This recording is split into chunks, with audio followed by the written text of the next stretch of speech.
स्वागत है आप सभी का डेली 11 में। इस वीडियो में हम पॉलिटी से रिलेटेड कुछ तथ्य देखेंगे जो विगत परीक्षाओं में आ चुके हैं तथा आगामी परीक्षाओं में आने की संभावना है। शुरू करते हैं अपने पहले क्वेश्चन के साथ। हमारा पहला क्वेश्चन है, रेगुलेटिंग एक्ट कब पारित किया गया था?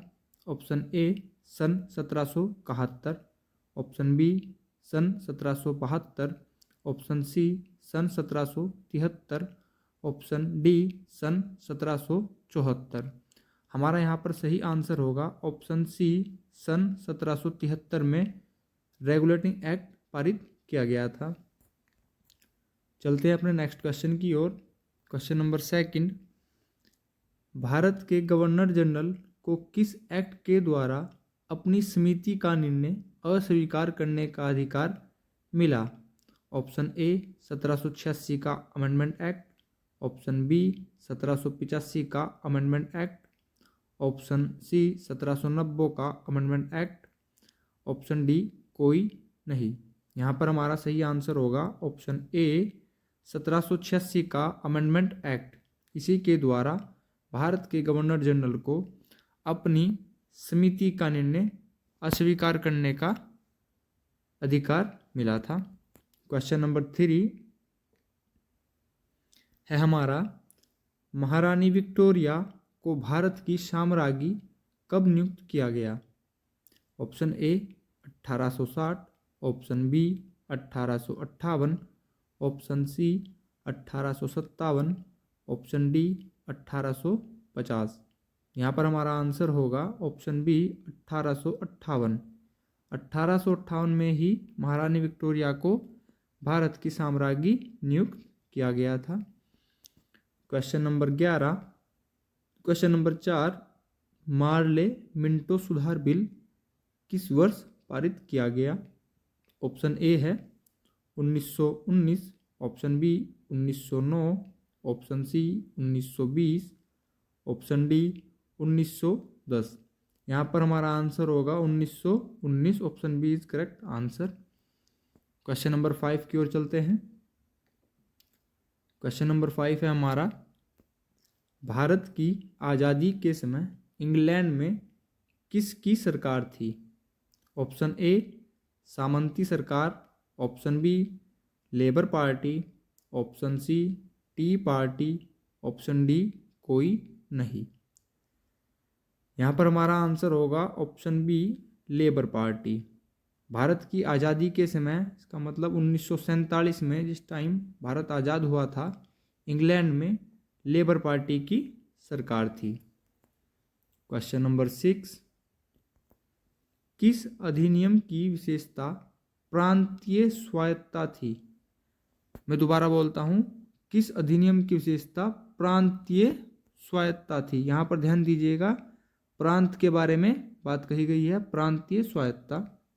यहाँ पर ऑप्शन है ए है 1909, option B 1919, option C 1935, option D 1940। यहाँ पर हमारा आंसर होगा ऑप्शन सी 1935। इसी अधिनियम के तहत प्रांतों को स्वायत्तता प्रदान की गई थी। क्वेश्चन नंबर 7 है हमारा, भारत के सचिव का पद किसके द्वारा निर्मित किया गया था? ऑप्शन ए भारत सरकार अधिनियम 1858, option B Morley Minto act 1909, option C अधिनियम 1935, ऑप्शन डी कोई नहीं। यहाँ पर हमारा सही आंसर होगा भारत सरकार अधिनियम 1858, यानी option A is correct answer.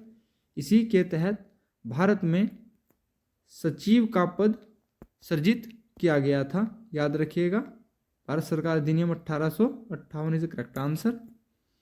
Question number 8, केंद्र में द्वैध शासन प्रणाली किस अधिनियम के द्वारा स्थापित की गई थी? यहाँ पर हमारा ऑप्शन ए है 1858, option B 1909, option C 1919, option D 1935। यहाँ पर हमारा सही आंसर होगा option D is correct answer. 1935 इसी के द्वारा ही केंद्र में द्वैध शासन प्रणाली स्थापित की गई थी। क्वेश्चन नंबर 9 की ओर चलते हैं। क्वेश्चन नंबर 9 है हमारा, भारत की संविधान सभा गठित करने का आधार क्या था? यहाँ पर ऑप्शन ए है Cripps mission, option B cabinet mission योजना, option C 1935 act, option D कोई नहीं। यहाँ पर हमारा सही आंसर होगा ऑप्शन बी कैबिनेट मिशन योजना। इसी के तहत संविधान सभा गठित करने की बात कही गई थी। इससे संबंधित कुछ क्वेश्चन देख लीजिए। क्रिप्स मिशन भारत में कब आया था? क्रिप्स मिशन आया था 1942 में। कैबिनेट मिशन योजना आई थी 1946 में। इन दोनों तथ्यों का आप जानते रहिए। क्वेश्चन नंबर 10, संविधान में कुल कितने सदस्य थे? Option A 350, option B 390, option C 389, option D 381। यहाँ पर हमारा सही आंसर होगा 389, option C is correct answer. चलते हैं अपने लास्ट क्वेश्चन की ओर। Question number 11। क्वेश्चन नंबर 11 है हमारा, संविधान सभा में किस प्रांत का प्रतिनिधित्व सबसे अधिक था?